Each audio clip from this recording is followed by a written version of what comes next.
ક્યારે નંદ ઘર વિશે સાંભળ્યું છે? આ ભારતમાં ચાલી રહેલી એક ખૂબ જ રસપ્રદ પહેલ છે. ચાલો આજે આને જરા નજીકથી જોઈએ અને સમજીએ કે આ આખરે છે શું અને કેવી રીતે એ એક આખા સમાજનું ભવિષ્ય બદલી શકે છે. હવે એક મોટો સવાલ છે, ખરેખર બહુ મોટો સવાલ. આપણે આપણી આવનારી પેઢીને, આપણા બાળકોને વધુ તંદુરસ્ત અને વધુ સ્માર્ટ કેવી રીતે બનાવી શકીએ? લાગે છે ને મોટો સવાલ? પણ કદાચ એનો જવાબ જેટલો આપણે વિચારીએ છીએ એટલો અઘરો નથી. કદાચ એનો જવાબ બહુ જ વ્યવસ્થિત અને સરળ છે. અને એ જવાબની શરૂઆત કદાચ અહીંથી થાય છે. જુઓ આ બિલ્ડિંગને. આ કોઈ સાધારણ ઇમારત નથી. આ છે નંદઘર.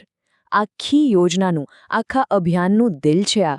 તો ચાલો જોઈએ કે આની અંદર એવું તો શું ખાસ છે, એવું તે શું થાય છે અહીં જે આટલો મોટો બદલાવ લાવી રહ્યો છે. તો આ આખી વાતને સમજવા માટે આપણે એને 5 ભાગમાં વહેંચી દીધી છે. સૌથી પહેલાં જોઈશું સુખાકારી માટેની બ્લુપ્રિન્ટ. પછી નવા જીવનના પોષણ વિશે વાત કરીશું.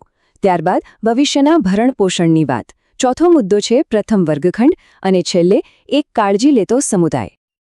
ઓકે, તો શરૂ કરીએ પહેલા ભાગથી, સુખાકારી માટેની એક બ્લુપ્રિન્ટ.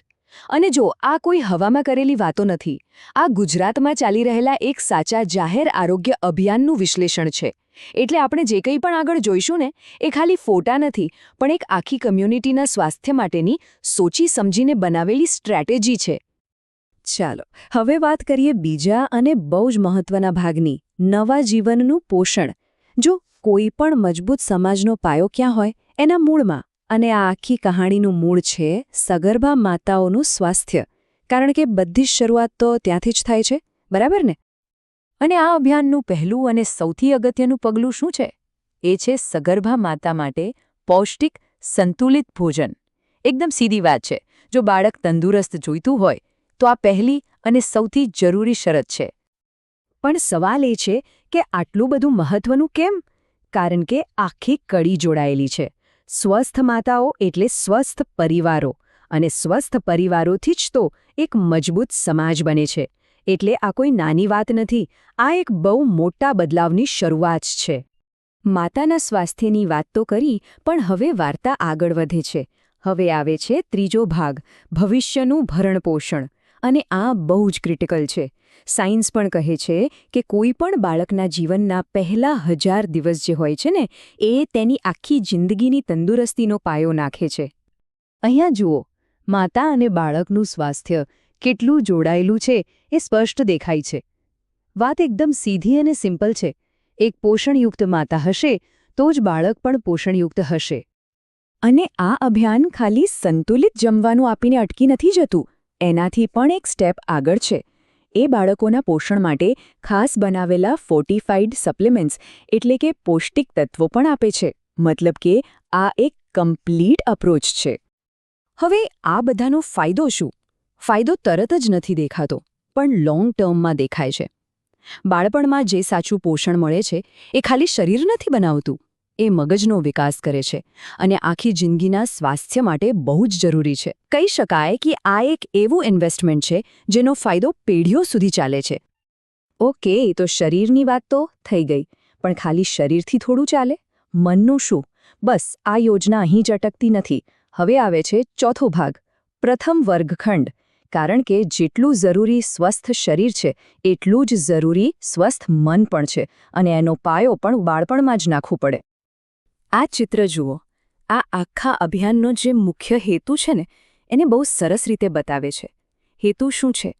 કે દરેક બાળક, પછી ભલે એ ગમે ત્યાંથી આવતો હોય, એને ભણવાની, શીખવાની અને જીવનમાં આગળ વધવાની એક સરખી તક મળવી જ જોઈએ. તો આપણે વારંવાર નંદઘર કહીએ છીએ, પણ આ છે શું ખરેખર? એકદમ સહેલી ભાષામાં સમજીએ. ગામડાઓમાં જે આંગણવાડી હોય છે ને, આ એનું જ એક મોડર્ન વર્ઝન છે. એક એવી જગ્યા જ્યાં બાળકોની સંભાળ પણ લેવાય અને એમને શરૂઆતનું શિક્ષણ પણ મળે, બંને એક જ જગ્યાએ. એટલે ભણતરની જે વાત છે એ ખાલી કાગળ પર નથી, એ અહીં આ જગ્યામાં હકીકત બને છે. આ એ જ નંદઘર છે જ્યાં નાના નાના બાળકો જિંદગીનો પહેલો પાઠ ભણે છે, નવા દોસ્ત બનાવે છે અને એક રીતે કહીએ તો દુનિયાને સમજવાની શરૂઆત કરે છે. અને હવે આવીએ છેલ્લા અને કદાચ સૌથી મહત્વના ભાગ પર, એ ભાગ જે આ આખી સિસ્ટમને જોડીને રાખે છે. 5મો વિભાગ છે એક કાળજી રાખતો સમુદાય.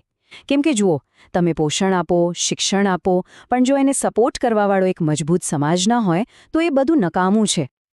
પણ મનમાં એક સવાલ તો આવે જ કે આ બધી અલગ અલગ સેવાઓ, પોષણ, આરોગ્ય, શિક્ષણ, આ બધું એકબીજા સાથે જોડાયેલું કઈ રીતે છે?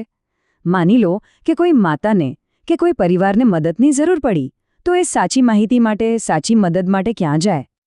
જવાબ છે આ 4 આંકડામાં: 1 5 1 5 15 15. આ છે પોષણ હેલ્પલાઇન નંબર, અને આ જ એ કડી છે જે આ આખા અભિયાનને એક દોરામાં બાંધીને રાખે છે. આ ખાલી એક નંબર નથી, આ ઘણી બધી સેવાઓનો એક દરવાજો છે. માતાના સ્વાસ્થ્ય માટે સલાહ જોઈતી હોય, બાળકના પોષણ વિશે માહિતી જોઈતી હોય, ભણવા માટે નામ નોંધાવવું હોય, કે પછી બીજી કોઈ પણ સામાજિક મદદ જોઈતી હોય, બસ એક જ નંબર ડાયલ કરવાનો છે: 15 15, પોષણ હેલ્પલાઇન.